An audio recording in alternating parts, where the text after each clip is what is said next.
হরে কৃষ্ণ। সবাই কেমন আছো? আশা করি সবাই অনেক ভালো আছো। তো আজকে অনেক দিন পর তোমাদের সাথে একটা নতুন ভিডিও নিয়ে চলে আসলাম। তো এই ভিডিওটা হচ্ছে উল্টো রথের আগের দিনের ভিডিও। আমি আর আমার সখী মিলে সেই দিন পুরোটা দিন আমরা সারাদিনে মন্দিরে মন্দিরে কাটিয়ে দিয়েছিলাম। তো সেটা আজকে তোমাদের সাথে শেয়ার করব। প্রথমে তোমাদেরকে রাজভোগ দর্শন করাই। উল্টো রথের আগের দিন স্বামীবাগ ইস্কন মন্দিরে 1000+ রাজভোগের আয়োজন করেছিল। তো সেখান থেকে আমি আর আমার সখী আর আমাদের ডিপার্টমেন্টের কয়েকজন একটা রাজভোগ সবাই মিলে পেলাম। তারপর আমি আর আমার সখী মিলে চলে গেলাম ওয়ারি রাধাকান্ত জিও মন্দিরে। এই মন্দিরে আজ আমার প্রথম যাওয়া। আমি তো পুরোই অবাক হয়ে গেলাম মন্দিরে গিয়ে।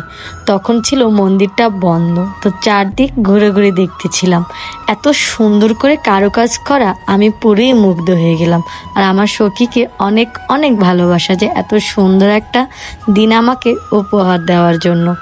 তারপরে বলি, মন্দিরে এত সুন্দর করে নিখুঁত করে কাজ করা যেটা চোখে লাগার মতো।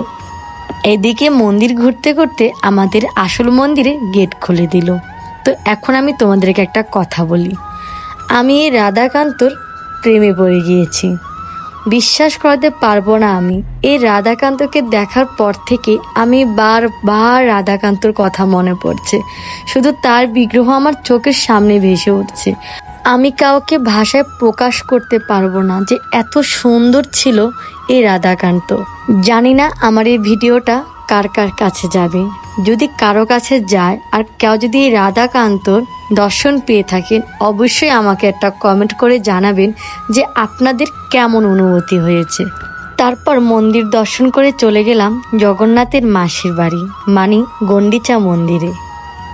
তারপরে জগন্নাথকে দর্শন করলাম আর জগন্নাথের পাশে ছোট ছোট জগন্নাথকেও দর্শন করে আসলাম। রাধাকৃষ্ণকে দর্শন করলাম, পঞ্চদত্তকে দর্শন করলাম। সবকিছু দর্শন করে চলে গেলাম গড়িয়া মঠে। তো মন্দিরটা অনেক বড় ছিল আর খুব সুন্দর ছিল। তো সেদিন আমি তিনটা মন্দির দর্শন করেছি, কিন্তু আমি একা বলতে ভুল হবে, আমি সখী মিলে। তো আমার সাথে তো আমার প্রভু ছিল না। তো নেক্সটে যদি আমি আবারও এই মন্দির দর্শন করতে যাই, আমি একা যাব না, আমি আমার প্রভুর সঙ্গেই যাব। তো আজকের মতন মন্দির দর্শন এখানেই শেষ। প্রায় সন্ধ্যা হয়ে গিয়েছিল। তো এখানে সখী পুজো দিচ্ছিল। তো পুজো শেষ করে আমরা চলে আসলাম স্বামীবাগ ইস্কন মন্দিরে। তো এখানে কিছুক্ষণ সময় কাটাই আর বসে বসে আমরা মালা জপ করছিলাম। মালা জপ শেষ করে আমরা চলে গেলাম সাংস্কৃতিক অনুষ্ঠান দেখতে। তো সেদিন সন্ধ্যায় ছিল জাগ্রত ছাত্র সমাজের খুদে মাতাজিদের আর প্রভুদের খুব সুন্দর অনুষ্ঠান। তো সেটাই বসে বসে দর্শন করেছিলাম। দর্শন করার পর আমার চলে আসার পালায় এবার বাসায় আসার পথে তখনই দেখা হয়ে গেল জগন্নাথ প্রিয়া মাতাজির সাথে। তো তার সাথে দেখা হওয়ার কথাবার্তা বলার পর আমি চলে আসলাম বাসায়। তো আজকের মতন ভিডিওটা এই পর্যন্তই। সবাই অনেক ভালো থাকবেন, সুস্থ থাকবেন। হরে কৃষ্ণ।